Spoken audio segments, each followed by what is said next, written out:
বৌদি বৌদি কি আছে? বৌদি রণজিতে ফোন করেছিলেন, বললেন যে 7 দিনের মধ্যে কেস উঠবে কোর্টে। ও বললেন যে চিন্তার কোনো কারণ নেই, কিচ্ছু হবে না দাদার। দেখো আমার মন বলছে যে দাদা দাদা বেরিয়ে এসে আবার জোর কদমে কাজ শুরু করবে। দেখো তুমি। হলেই তো ভালো। বৌদি একটা কথা বলবো, কিছু মনে করো না। বল। দাদা যে কথাটা বলছে তাতে রাজি হয়ে যেও, না করো না। কি বলছে? বিয়ের কথা। এখন এসব কথা ভাবার সময় নয় শোনা। হ্যাঁ বৌদি, নেহা যেটা বলছে সেটা যে কত বড় মিথ্যে কথা সেটা আমিও জানি, তুমিও জানো।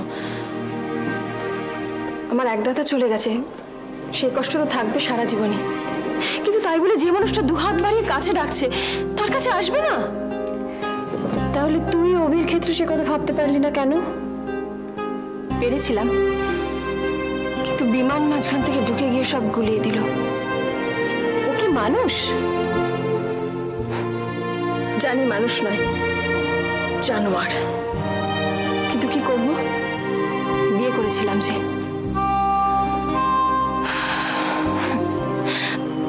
বাদ দাও বৌদি আমার কথা, সব আমার কপাল। কিন্তু তুমি তো আর আমার মতন পোড়া কপালই নাও, তুমি তো। ও কি হলো বৌদি? কি হলো? আরে কি রে সোনা? সোনা এখন কেমন লাগছে সোনালি? ঠিক আছে। যা অনিয়ম করছে কদিন ধরে, খাওয়া দাওয়ার তো কোনো ঠিক ঠিকানায় নেই, কাজেরও কোনো বিরাম নেই। কেন হঠাৎ এত কাজ? এসে গেছে তাই। তাই নাকি কিছু থেকে পালাতে চাইছো? মানে? কথাটা সোনালিকে জিজ্ঞাসা করো। কি হয়েছে আদিত্যদা? আমি যদি খুব ভুল না করে থাকি তাহলে শি ইজ প্রেগন্যান্ট, ও মা হতে চলেছে। কিন্তু সোনা, আদিত্যদা অভি তো লন্ডনে, তাহলে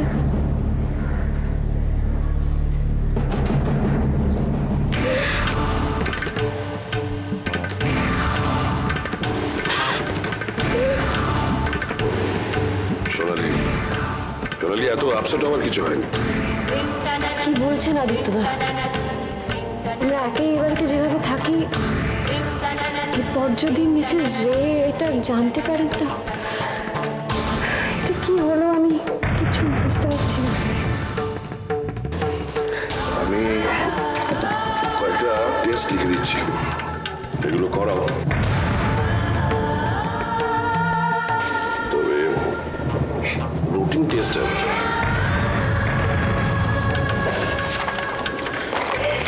কান্নার কিছু নেই সোনালি, যা হবার তা তো হয়ে গেছে, এখন আর কেঁদে কোনো লাভ নেই। যদি রিপোর্ট পজিটিভ বেরোয় তাহলে চিন্তার কিছু নেই, আমি আমার হসপিটালে সবকিছুর ব্যবস্থা করে দেবো। আদিত্যদা কেউ জানবে না, আই প্রমিস। লতা, এসব কি করে হলো? আমি আপনাকে সব বলবো, আপনার চেম্বারে যাবো একদিন। আপনাকে ধন্যবাদ দেওয়ার মতো ভাষা আমার কাছে নেই। বন্ধুর কাজে বন্ধু লাগবে না তো কবে কাজে লাগবে? আপনার মতো বন্ধু পাশে না পেলে কিছু করতে পারতাম না। শোনো, সোনালীকে বলো একদম চিন্তা না করতে, আর ও কি চায় সেটা আমাকে জানিও, কেমন? আর কোন রকম অসুবিধা হলে আমাকে ফোন করতে দ্বিধা করো না। চলি।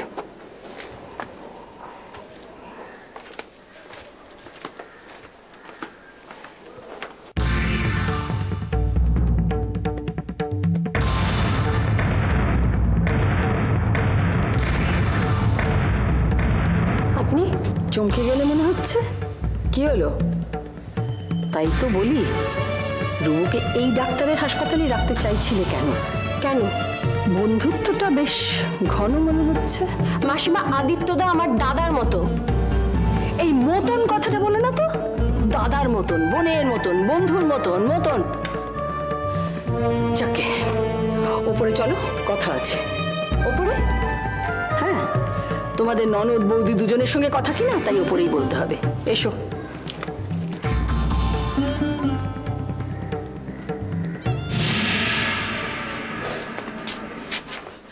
তুমি প্রেগনেন্ট?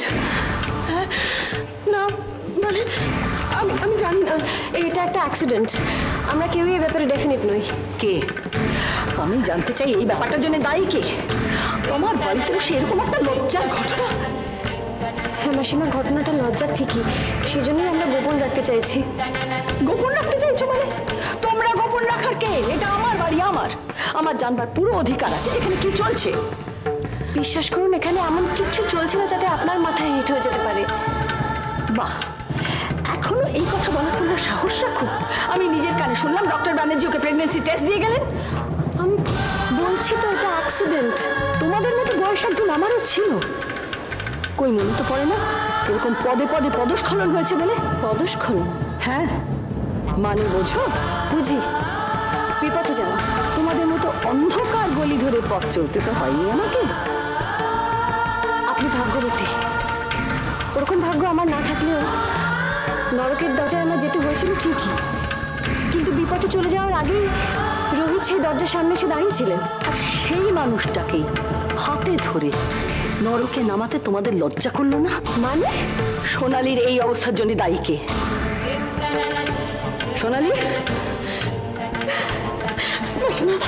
কি হচ্ছে? ওঠো। আমি খারাপ মেয়ে নই, বিশ্বাস করুন, আমি ঘটনার শিকার হয়ে গেছি। শোনো, তুমি কচি মেয়ে নয় যে কেউ তোমাকে জোর করেছে। কে দায় তোমার এই অবস্থার জন্য সোনালী? আমি জানতাম, আমি ঠিক আন্দাজ করেছিলাম যে এইরকম একটা কোনো ঘটনা এখানে ঘটবে। সমর্থ বয়স্থা মেয়েরা সারাক্ষণ যদি গায়ে পড়ে তাহলে একজন পুরুষ মানুষ কতক্ষণ নিজেকে ঠিক রাখতে পারে? কি বলতে চাইছেন আপনি?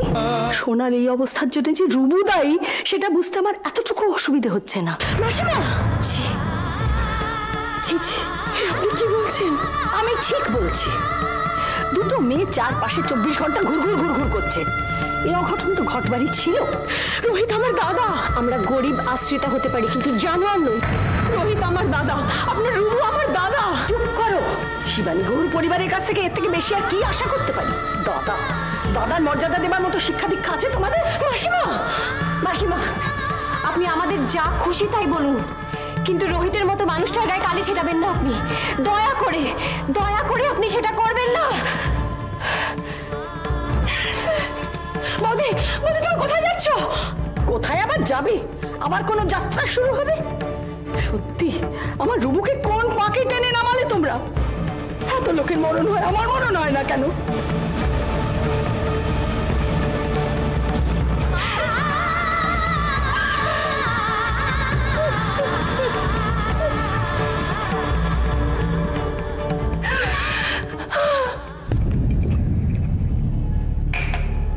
তোমার সঙ্গে আমার একটা জরুরি কথা আছে অরিন্দম।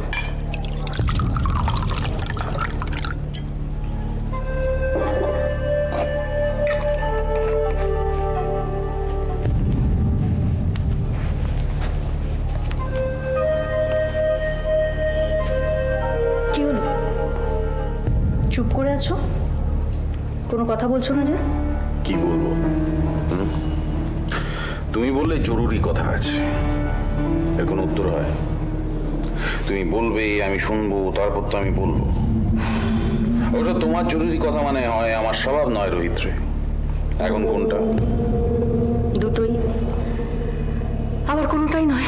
বাহ, ইন্টারেস্টিং, বলো।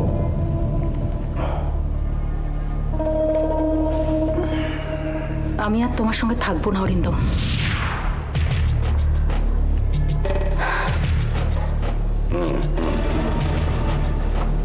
বেশ একটা নতুন কথা শুনলাম। তুমি কি ভাবছো আমি তোমার সঙ্গে ইয়ার্কি করছি? আমি সত্যিই আর তোমার সঙ্গে থাকবো না। বেশ, তা কোথায় থাকা হবে? সেটা আমি এখনো ঠিক করিনি, তবে তোমার সঙ্গে যে থাকবো না সেই সিদ্ধান্তটা আমি নিয়ে ফেলেছি।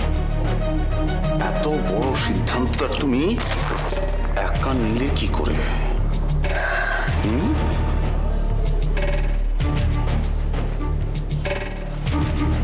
তোমাকে বিয়ে করার সিদ্ধান্তটাও তো আমি একাই নিয়েছিলাম, তাই তোমার সঙ্গে যে থাকবো না সেই সিদ্ধান্তটাও আমি একাই নিয়েছি।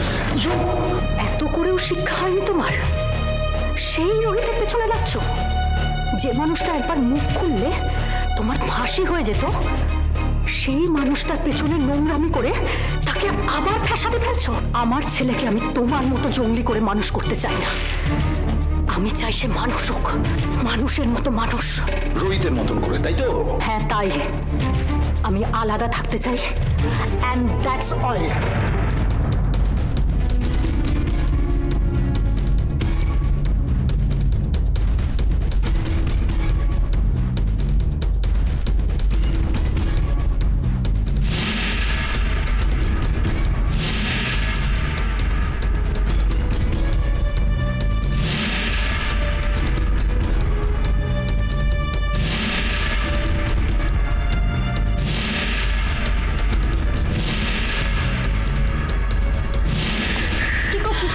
কি করছিস?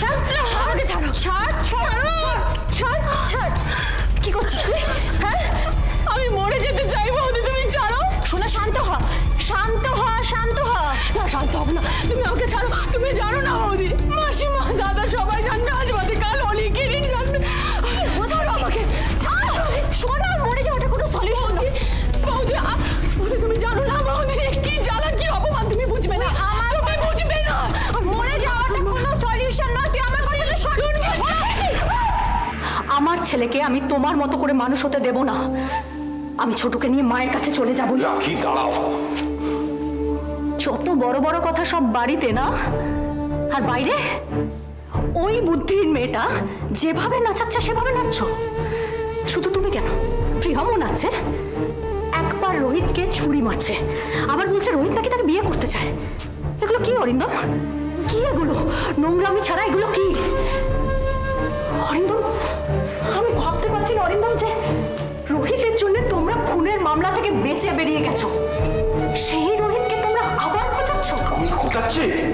হ্যাঁ, খোঁচাচ্ছ তো বটেই।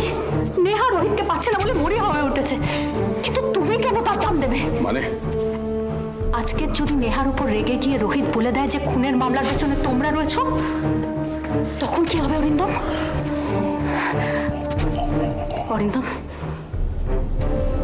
মানুষের তো কিছু ভালো থাকে, তোমার কি কিচ্ছু ভালো নেই? না, আমি আমার ছোটকে তোমার মতো করে মানুষ হতে দেব না। আমি তাকে নিয়ে আমার মায়ের কাছে চলে যাব। রাখি, দাঁড়াও। নিজের ভালো বুঝবো না এতটা নির্বোধ বা অমানুষ কোনোটাই আমি নই রাখি। রোহিত ছাড়া পাবে। কি? রোহিত ছাড়া পাবে। আমি দেখবো যাতে রোহিত ছাড়া পায়। মানে? রোহিতকে আমি দেবতা মনে করি না নিশ্চয়ই, কিন্তু নিজের ভালোর জন্য ওর এই উপকারটা আমি করব। কি করবে? একটা প্ল্যান। নেহা আর কোনো চালই চালতে পারবে না। কি হলো? নেহা কোথায়? আসছে।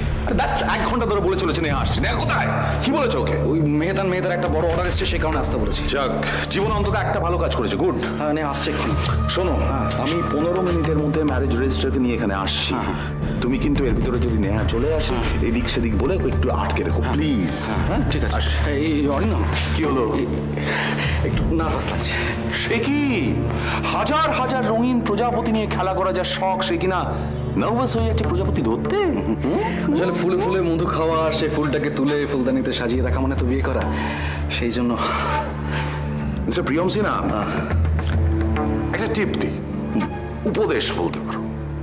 আমি মানছি যে ব্যবসার ক্ষেত্রে তোমার বুদ্ধি আমার থেকে কিঞ্চিত বেশি, মানছি, কিন্তু বিয়ে করার ব্যাপারে তোমার চেয়ে আমার অভিজ্ঞতাটা কিঞ্চিত বেশি। তাই বলি, এই বউ নামের ফুলটাকে কখনো ফুলদানিতে সাজিয়ে রাখবে না। এই ফুলটাকে সবসময় রাখবে কোটের পকেটে, বুঝেছো? কোটের পকেটে। যতক্ষণ তাজা থাকবে লোকে দেখবে আর বলবে বাহ কি সুন্দর, কিন্তু যেই শুকিয়ে যাবে এটাকে তুলবে আর যতক্ষণ যৌবন ততক্ষণ আদর, তারপরে আবার আর একটা নতুন ফুল। দাঁড়াও, আগে একটা ফুলকে সামলাই। ট্রাভেল এজেন্সির সঙ্গে কথা বলেছো, লন্ডনের 2টো টিকিট? হ্যাঁ, ও 10 দিনের মধ্যে ওরা টিকিট কনফার্ম করে দিয়েছে। ঠিক আছে, ভেরি গুড, আমি আসি। ও হ্যাঁ হ্যাঁ, প্রিয়ম সিনহা, আর একটা কথা, নেহা কিন্তু অনিচ্ছুক ঘোড়া, সওয়ারিকে পিঠে চড়তে দেবে না। দরকার হলে কিন্তু আমি চাবুক মারবো, মানে একটু জোর করতে পারি। হ্যাঁ, কথাটা মনে রেখো। মনে আছে।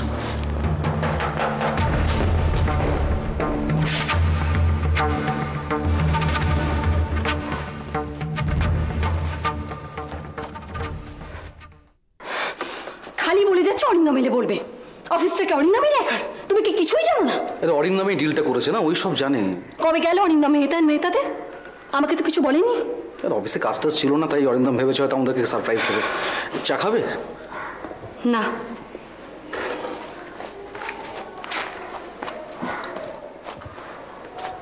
আচ্ছা প্রিয়ম, প্রিজমটা অরিন্দম হাতের মুঠোয় করে নিচ্ছে না তো? কেন? না, কাউকে কিছু না বলে ক্লায়েন্ট ভিজিট করছে, আমাকে তো বললো না একবারও। যা তা কথা বলো না, তুমি কি রেগুলার অফিসে আসো? নিশ্চয়ই আসি।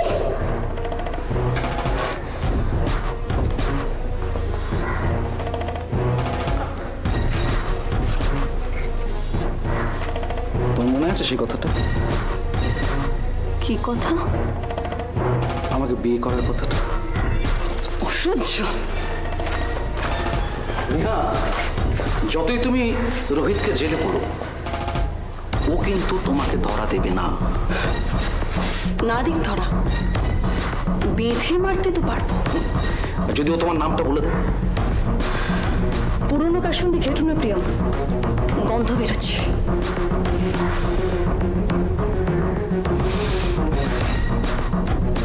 চলো আমরা লন্ডনে চলে যাই, অন্য দেশ, নতুন জীবন। আমার নেহা। প্রিয়ম, তুমি কি এসব বলার জন্য আমাকে এখানে ডেকেছ? নিশ্চয়ই অর্ডারের ব্যাপারটা মিথ্যে। অফিসে ডেকে নিয়ে আমাকে প্রেম নিবেদন করছো। আরে প্রেমই তো নিবেদন করছি, বিমানের মতো রেপ তো করছি না। How dare you! কি স্পর্ধা তোমার প্রিয়ম! আরে স্পর্ধার কি দেখেছো এখনো তুমি? শোনো, আমি চলি। দাঁড়াও, বললাম না অরিন্দম তোমার জন্য সারপ্রাইজ নিয়ে আসছে। My foot! অরিন্দমকে বলো আমি চলে যাচ্ছি। এত তাড়া কিসের সুন্দরী? আর একটু তো অপেক্ষা করো। আরে অরিন্দম, আমি তখন থেকে বলছি তুমি ওর জন্য সারপ্রাইজ নিয়ে আসবে, বিশ্বাসই করছে না। আচ্ছা অরিন্দম, তুমি কি মেহতার অর্ডারটা পেয়েছো? নেহা, মনটাকে একটু বড় করো। এই বিশাল বিশাল পৃথিবীতে মেহতার অর্ডারের চেয়ে অনেক অনেক সুন্দর জিনিস আছে। বটে? তা কি সেই সুন্দর জিনিস? Mister Mukherjee, please come in.